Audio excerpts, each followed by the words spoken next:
तुम्ही तुमचं राहणीमान एका वर्षासाठी थोडं साधं नाही करू शकत जेणेकरून तुमचं आयुष्य सुधरेल, तर तुम्ही लोकांचा खूप विचार करता।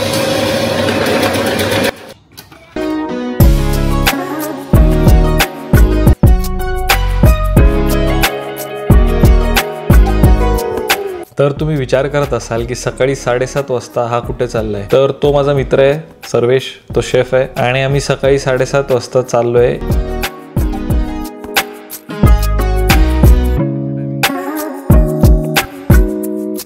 हो, तुम्हाला वाटत असेल की व्हिडिओचा टायटल आणि व्हिडिओत तर काय सिमिलर दिसत नाहीये, पण थांबा जरा, मला वडापाव खाऊ द्या मग मी तुम्हाला सांगू।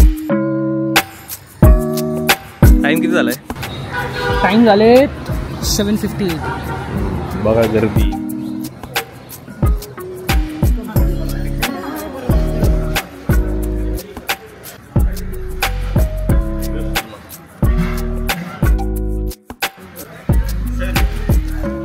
बस एवढं?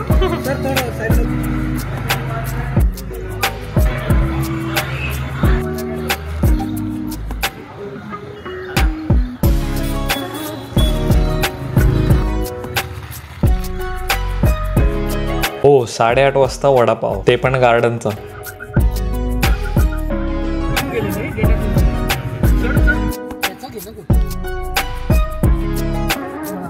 आणि घास खाता खाता मी माझ्या मित्राला म्हटलं, यार वडापाव महाग झालाय। मला 25 रुपयाला आहे रे, आधी काहीतरी 18 रुपयाला होता ना। आणि बूम, त्या मोमेंटला माझ्या मनात हा विचार आला की मी आता 5,500 रुपयाचे बिस्किट आणि केक घेतलेत आणि मी 5 रुपये किंमत वाढलेल्या वडापाव बद्दल का चर्चा करतोय। आणि तोही मला बोलू लागला आणि आमचं कॉन्व्हर्सेशन शाळेत जेव्हा 2.5 रुपये 3.5 रुपयाला जेव्हा वडापाव मिळायचा तिथपर्यंत पोहोचलं। आणि त्यांनी मला रिअलाइज झालं की माझी मेंटॅलिटी, आणि माझीच नाहीये, सगळ्या मिडल क्लास लोकांची जी मेंटॅलिटी आहे की आपण 3-4 हजार रुपये असं जेवायला हॉटेलमध्ये घालवतो आणि आपण परत दुसऱ्या दिवशी जाऊन भाजीपाल्यासाठी 2-3 रुपयाचं बार्गेन करतो। आपण तीच लोक आहे जी अननेसेसरी गोष्ट घेतो आणि आपण तीच लोक आहे, जर कोणी गरीब माणूस आला गाडीवर सिग्नल मध्ये तर त्यांना म्हणायला की भैया छुट्टा नाहीये। आपण तीच लोक आहे जी रिक्षात जास्त खर्च होईल म्हणून बस घेतो। आपण तीच लोक आहे जी इथे सामान महाग भेटेल आपण पेठेत जाऊन घेऊ, तिथे स्वस्त मिळेल। आणि आपण तीच लोक आहे जी बुक माय शोवर तिकीट बुक करायच्या वेळेस वरच्या रोचं तिकीट कधीच बुक करत नाही। मग हा जेव्हा मला विचार येतो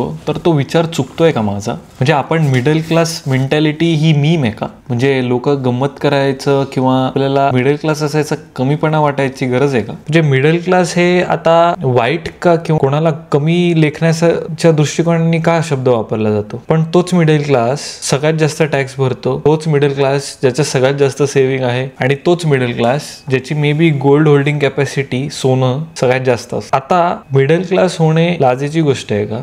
तर अजिबात नाही, मुळीच नाही। आणि मला वाटतं की मिडल क्लास ही मेंटॅलिटी असून ही व्हॅल्यू पण आहे, ही एक व्हॅल्यू सिस्टम आहे। कारण की तुमच्या लाईफमध्ये जे तुम्ही बघितलं असतील त्या हिशोबाने तुमचे जे माइंडसेट क्रिएट झाले पैशाबद्दल त्याच्यानी तुमचे व्हॅल्यूज ठरतात आणि तेच व्हॅल्यूज तुम्हाला पुढे जाऊन कामी येतात। एक म्हण आहे English, money saved is money earned. जो पैसा आपण वाचवतो तोच कमवल्यासारखा आहे। पण सध्या हल्ली सोशल मीडियामुळे आपल्याला मिडल क्लास व्हायचा किंवा पैसे वाचवण्याचा कमीपणा वाटतो, कारण की आपल्याला लोक नावं ठेवतील, आपल्या समाजासमोर आपली इमेज डाऊन होईल। आपण जर बघाल तर मिडल क्लास माणूस आणि त्याच्या मेंटॅलिटीमुळे आपला देश आता नाही म्हणलं तर रिसेशन प्रूफ आहे, कारण की इकॉनॉमीचा बॅकबोन मिडल क्लास आहे। आणि मिडल क्लास लोकांची वायफळ खर्च न करणे आणि पैसे वाचवण्याची जी मेंटॅलिटी आहे त्याच मेंटॅलिटीमुळे आपलं जे पुढचं जनरेशन आहे ते एक बेटर लाईफ जगतं। आता एक सर्वे झालाय, पुढचं जे जनरेशन असणार ना, जेन झी वगैरे व्हॉटएव्हर, त्यांना स्वतःचं घर घेण्याची कॅपॅसिटी नसणार आहे का? कारण की त्यांच्यात हे जे you live only once, YOLO किंवा एन्जॉय द मोमेंट, या सगळ्या गोष्टी कॅपिटलिस्ट इकॉनॉमीनी आपल्याला कंझ्युमर बनवण्यात जो कॉन्स्पिरसी आहे त्याच्यानी ते सगळं फीड केलेलं जातं। का आपल्याला इच्छा होती की ब्रँडेड शूज घालावे किंवा मोठ्या मोठ्या गाड्या घ्यायला हव्या? का आपल्याला आयफोनच हवाय? का त्या सगळ्या गोष्टी स्टेटस सिम्बॉल झाल्या आहेत? बिकॉज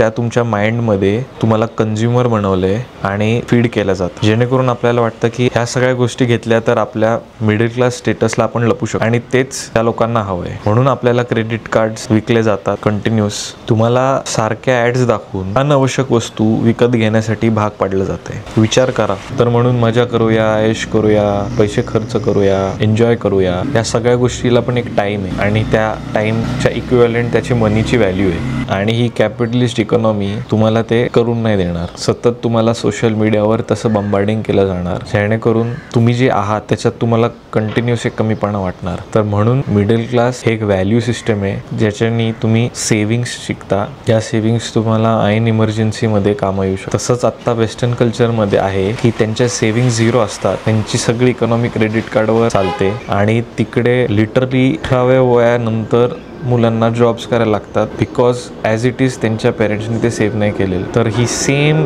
सायकल इंडियात रिपीट होणार आहे. ते मिडल क्लास व्हॅल्यूज नाही आहे सेव्हिंगचे, पण आपली एनर्जी आणि पैसा लोकांना इम्प्रेस करण्यात जातो, रादर आपली श्रीमंती वाढवण्यात नाही. तर तुम्हाला तुमची श्रीमंती दाखवायची आहे का ती वाढवायची आणि टिकवायची आहे, विचार करण्यासारखी गोष्ट.